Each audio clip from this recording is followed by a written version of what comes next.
focus, focus. Yes. Hey readers, it's Andrea. This is my second time recording this because, describing plots is not a good thing. I also realized I forgot a book, so I'm just gonna describe it without actually having the book in my hand, but that's okay. So today I'm here to talk to you about my all-time favorite reads. I picked 5 books. 2 are by the same author, 2 are in a series, and yeah, I'm just gonna kind of get right into it. The first book is the one I was having trouble coming up with the plot with, which is Turtles All the Way Down by John Green. This is the only favorite book of mine that I have not reread. This is his most recent book. I don't remember when this came out. I think it came out last year. Can I get a copyright in here?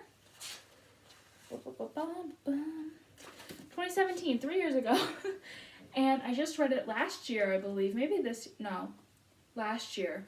I read this last year, so I'm a little bit fuzzy with the plot. But it's a girl named Ava, I believe is how you'd say her name. And I remember just really liking this book because she had some mental health problems, and I just can relate to that. And I love John Green's writing, so I picked this because of that. And I like this more than Paper Towns, which is my favorite book by him as well. I'm trying to remember the plot to describe it to you. I probably should have just read this before I started recording it again. Let's just read what it says. 16-year-old Asa never... I feel weird if I'm saying that wrong, but 16-year-old Asa never intended to pursue the mystery of fugitive billionaire Russell Pickett, but there's a $100,000 reward at stake, and her best and most fearless friend Daisy is eager to investigate. So together they navigate the short distance and broad divides that separate them from Russell Pickett's son, Davis. Asa is trying. She's trying to be a good daughter, a good friend, a good student, and maybe even a good detective, while also living within the ever-tightening spiral of her own thoughts. So, there's what it says in the book. I really recommend this. I remember really liking it. I'm going to start with this one, unlike I did last time, because I don't remember it as well, and I haven't reread it. But it still kind of made an impact in my life, and it's still a high recommendation I have, and I totally want to reread it again. I thought I just ripped something. The next book I have is, we're going to start with City of Bones by Cassandra Clare. I wouldn't say this is my favorite in the Mortal Instruments series. I would say that City of Glass is probably. But I'm just going to talk about this one because the impact this book itself had on my life, and also it's easier to describe it first in a series than something in the middle. So City of Bones by Cassandra Clare, like I said, is the first book in the Mortal Instruments series.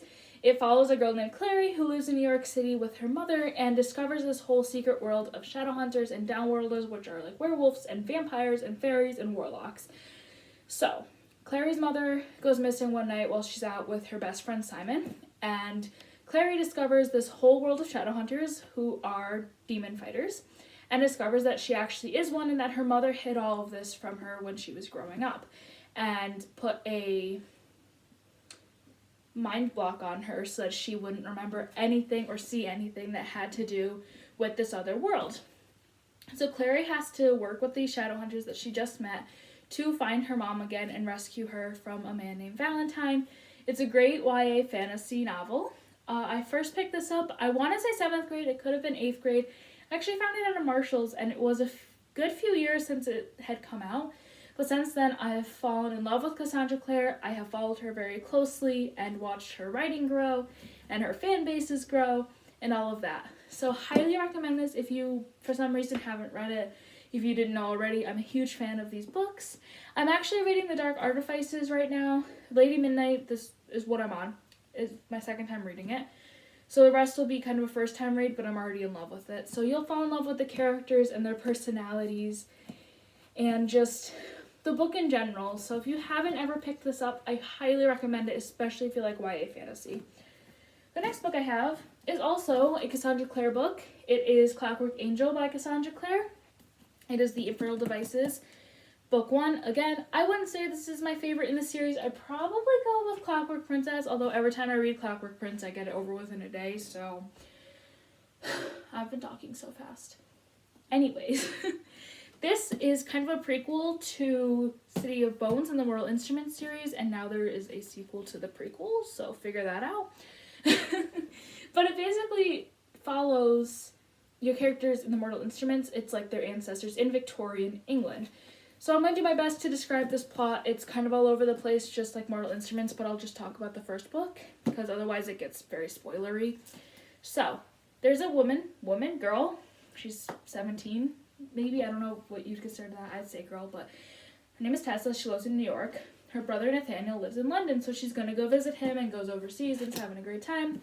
And then these two weird women say, okay, we're here to pick you up and bring you to your brother. And she basically gets kidnapped by them and tortured by them and finds out that she's like some sort of like shape shifter type of thing when she's with these sisters. And one day, while just investigating demonic activity, because you're following Shadowhunters again, Will and Jem, who are the best characters ever, save her from these two weird ladies. And Tessa has to work with them to figure out what happened to her brother and these weird animatronic things that are kind of terrorizing the Shadowhunters and what have you. I really like the series. I like the love triangle that happens. That is just really good. Like, I haven't ever read a love triangle that's as good as the one in this series. There's romance, there's action, it's just like City of Bones. It's really good. The writing is a little bit better than the first couple books in the Mortal Instruments series. Definitely recommend picking it up. I love the Infernal Devices series. And no, I haven't started Chain of Gold yet because I'm fake. So, the second, let me just talk, before I talk about my last book, which is probably my favorite book of all time, let me talk about the one I don't have on my person. I don't have it with me. It is Switched by R.L. Stine. And I think I've talked about R.L. Stine before on my channel, but R.L. Stine was the author who made me want to write and really got me into reading when I was little. I loved Goosebumps. I really liked Fear Street, and if you don't know what Fear Street is, it's basically a YA version of Goosebumps. Kind of creepy, kind of the same plot over and over, but I like them. I'll still sit down and read them. They're just math paperback books. I don't have one to show you. But Switched, if I had it, it is so beat up. Like, taped covers beat up. It's horrible. But it's because I read the book so many times. And it's just, oh, I love this book so much. It really made me want to write. It made me want to be a stronger reader. And I recommend the Fear Street series, but I recommend Switch more. And here's what it's about.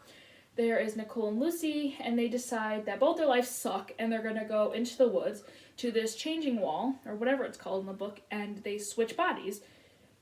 So, Nicole's in Lucy's body, Lucy's in Nicole's body, and so Nicole, who's now in Lucy's body, is finding out that Lucy, who's in Nicole's body, is committing murders. And so Nicole has to kind of, she figures it out for herself type of thing, and really just has to get Lucy to want to switch back. And then there's a big plot twist at the end that I still like, and it catches me off guard every time. So if you want a really quick read, I definitely recommend that. And I'm just going to go to my last book, which is The Perks of Being a Wallflower by Stephen Chbosky, I believe is how you say his last name. I could be wrong. I both love the book and the movie, and I saved it for last because it's probably my favorite book of all time. I love the main character. Like, before I even talk about the plot, just how much I relate to Charlie, and as like a character, his whole story, I just...